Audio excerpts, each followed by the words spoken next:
Kembali di Q&A. Nah, langsung saja. Siapa yang paling berperan untuk bisa menjadikan Retno Marsudi menjadi sosok yang seperti ini? Kembali ke keluarga inti saya dulu ya. Ibu saya yang selalu mompak. Ibu sama ayah gimana itu, Bu? Dua-duanya sama, tapi ibu saya itu yang selalu mompak perkara beliau tuh mengatakan gini, kamu jangan pernah takut ya sama siapapun. Mungkin karena kami tidak punya ya, jadi rasa pede itu harus dipompakkan. Jadi ibu saya mengatakan kamu jangan pernah takut dengan siapapun kecuali dengan Gusti Allah, kecuali dengan Tuhanmu. Maka setiap kali saya agak ngeri-ngeri gitu, saya selalu ingat ibu saya pernah ngomong, kamu jangan pernah takut sama siapapun kecuali sama Gusti Allah. Ketika ibu bilang jangan takut apapun pesan dari ibunda kecuali takut Allah ya selama itu benar, saya tuh jadi ingat, maaf ya Bu, karena saya tuh ngebela Palestina udah lama. Jadi saya ingat salah satu speech ibu di PBB, kalau nggak salah itu speech terakhir Bu Retno ketika Bu Retno jadi Menlu. Sebelumnya ada Netanyahu speech kayak Israel want peace lalala gitu. Lalu ibu speech really the fact is airstrike in Beirut. Terus ibu dengan sangat lantang ngomong, we must stop that. I repeat, we must stop that. Itu buat saya dan teman-teman pejuang Palestina. Yang kita berjuang di jalan, kita berjuang dengan berbagai simpul, berusaha kita kawinkan gerak bareng-bareng, lewat boykot, lewat berbagai gerakan. Tapi kita tahu, itu semua harus dibarengin dengan perjuangan diplomasi. Melihat sosok seperti Bu Retno, yang Masya Allah ketika saya ketemu, ibu tuh humble banget. Tapi di forum-forum internasional, di mahkamah internasional, ibu tuh lantang banget. Yang saya tuh sampai takut ibu kenapa-napa. Karena saya tahu kakek saya juga diplomat, duta besar juga, yang baik karir. Saya tahu pressure-nya itu seperti apa. Pressure internasionalnya. Dan di era dunia ini kan serba pragmatis. Ibu tuh tetap gigih, lantang, vokal membela kebenaran. Itu value yang ibu pegang. Itu apa sih Bu? Bisa sekuat itu. Pressure internasionalnya itu luar biasa. Kamu nangis, aku pengen nangis juga. Sorry Bu. Karena sekarang aja tuh yang terjadi di Gaza, saya tuh ikutin banget ya Bu. Mereka tuh udah famine, orang meninggal udah bukan karena bom. Dan kemarin saya baru dari kamp pengungsiannya di Yordania, saya ketemu anak-anak yang diselamatkan, tapi kanker karena radiasi bom. Jadi sebenarnya tuh Indonesia, rakyat biasa kayak kita tuh bisa apa sih Bu? Dan jujur saya rindu sosok selantang Bu Retno, seorang perempuan yang wow gigih banget. Di forum-forum internasional kita butuh pejuang-pejuang diplomasi seperti Bu Retno. Kita juga udah clueless Bu, berjuang di jalan. Gimana Bu? Tepuk tangan untuk Ciki. Sorry ya Bu. Semangat Ciki. Aduh, kalau edit aja ya, aduh bingung aku. Cuman ini aku tahan dari lama sih Bu, dan saya sangat nggak percaya akhirnya saya bisa ketemu Bu Retno in person, Masya Allah. Ciki bicara dari hati ya. Ciki bicara dari hati dan I really appreciate it bahwa pada akhirnya memang kejujuran itu ada di hati kan. Jadi once orang itu bisa bicara dari hati, berarti dia jujur. Apa yang dia omongkan adalah kejujuran. Nah, dari perjalanan saya memang intinya adalah kebenaran itu harus diperjuangkan.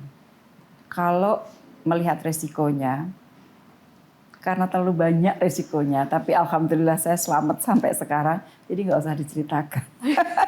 Dalam artian yang ancamannya, yang pressure-nya, yang saya, udah pokoknya, kalau suruh ngulang lagi, kayaknya juga nggak mungkin kuat. Dan saya itu selalu begini, hitungan keras, saya tidak akan dapat melakukannya. Tetapi tangannya Gusti Allah selalu membantu saya sehingga saya itu dapat melakukannya. Jadi makanya berkah yang diberikan oleh Tuhan kepada saya itu sangat luar biasa. Kebenaran dan kemanusiaan. At the end, apa yang kita lakukan semua dengan berbagai profesi yang berbeda, itu sebenarnya untuk apa sih? kan untuk kemanusiaan. Kebenaran dan kemanusiaan. Dalam konteks itulah kebenaran dan kemanusiaan yang keadilan tentunya ya, yang kita perjuangkan untuk Palestina. Nah, luar biasa Ciki, terima kasih mewakili suara hati kami semua. Karena Ciki menjadi kebanggaan kami juga ya untuk bisa menjadi leader bagi anak-anak zaman sekarang berjuang untuk kebenaran. Tapi Bu, dari apa yang tadi Ibu jawab tentang pertanyaan Ciki, Ibu pernah nggak sih Bu merasa ingin menyerah? Mungkin lebih ke di masa-masa awal ya. Di momen seperti apa Bu? Di masa-masa awal misalnya kan karena saya punya 2 anak ya masih kecil-kecil waktu itu bagi tugas dan sebagainya kadang-kadang ada rasa capek itu ada. Tapi pada saat saya merasa capek, saya ingat lagi pesan-pesan ibu saya, cita-cita saya dan sebagainya. Kalau saya menyerah, berarti that's it. Saya akan berhenti, saya tidak akan bisa menolong orang lain dan kata-kata bahwa perempuan, kan gini, perempuan diberikan akses yang sama, dibukakan pintunya. Ini udah gua bukakan pintu, lu nggak masuk, lu nggak mau, gitu loh. Jadi saya khawatir kalau misalnya saya menyerah, maka saya juga akan merusak spirit perempuan-perempuan lain yang ingin mengejar mimpinya. Kalau tadi Ibu Retno mengatakan bahwa support system penting, mungkin Ibu bisa menyampaikan bagi para suami di luar sana. Dukungan seperti apa sih yang dibutuhkan seorang perempuan untuk berkarir gitu? Iya, banyak sih ya. Sebenarnya teamwork, saya selalu bilang bahwa pada saat kita mau menikah atau pada saat kita mau mulai membangun rumah tangga, sebenarnya kita tuh membangun teamwork. Teamwork dalam artian ini kita punya misi ini, ayo kita bareng-bareng gitu loh. Tidak ada pembedaan sebenarnya. Lo pokoknya lo perempuan ya, lo ngerjain ini. Gua laki-laki kan, gua enggak. Itu kebetulan di keluarga kami tidak mengenal itu. Nah, bicara soal keluarga ya Kak, begitu penting support keluarga bagi kesuksesan seseorang, tidak hanya laki-laki atau perempuan. Kita mau lihat sebenarnya siapa sih yang paling mensupport Ibu Retno akhir-akhir ini membuat beliau happy. Ada satu hal yang ingin kami tayangkan, Ibu silahkan. Halo Yanti. Happy birthday Yanti. Sebagai anak-anak Mami, kami melihat langsung bagaimana Mami menjalani karir dengan penuh integritas dan keberanian. Dan di samping itu, Mami juga menjadi role model yang baik tentang bagaimana menyeimbangkan peran sebagai seorang ibu, seorang profesional, dan juga sebagai seorang wanita di masyarakat. Terima kasih, Mami. Thank you Mami. We love you.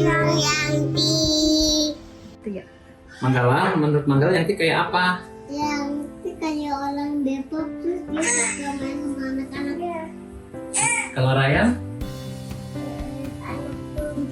Yanti, semoga sehat selalu, sukses selalu. We love you. Dadah.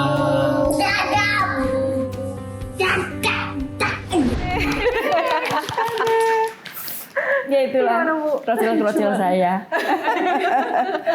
Sekarang sudah banyak waktu sama mereka atau malah tapi sama saja? Hampir sama, tapi saya mencoba Sabtu Minggu selalu dihentikan sebentar untuk mereka.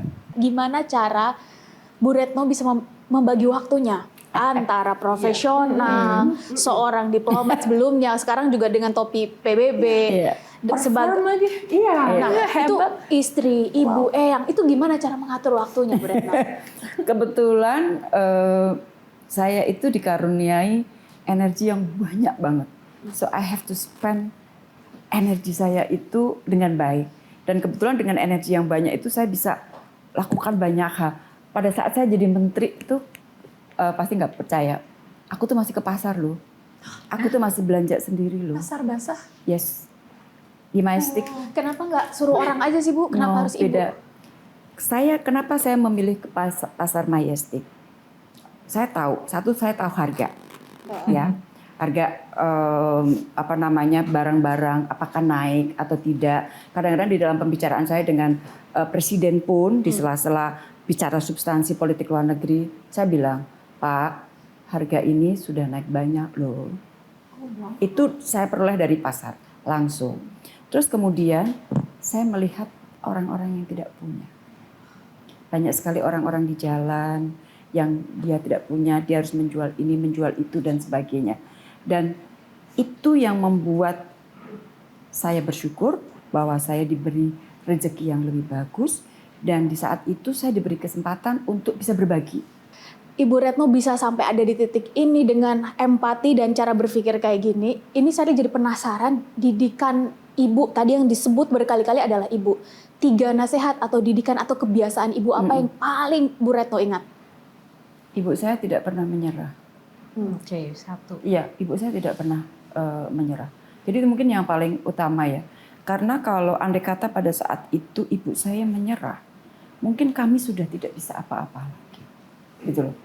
Jadi nggak tahu ya. Mungkin saya nurun dari orang tua ya, terutama dari ibu saya yang nggak ada kata menyerah. Sampai saya tuh pernah loh, saya melihat, aduh ini peristiwa, salah satu peristiwa yang sedih dalam hidup saya waktu saya kecil. Kami itu pernah diusir dari kontrakan. Saya melihat, karena saya anak nomor 1, saya melihat bagaimana kami di rumah kontrakan, kemudian diusir dari situ. Dan itu pun di titik yang paling rendah pun itu, ibu saya nggak jatuh. Dia tetap berdiri. Kita cari lagi. Itu yang. Jadi kalau aku mikir, tantanganku sekarang itu nggak seapa-apanya tantangan ibuku untuk membesarkan anak-anaknya. sorry. Di pertemuan resmi itu saya bilang, kata ibu saya, bilang bahwa sak bejo-bejone menungso, yaiku sing eling lan waspada.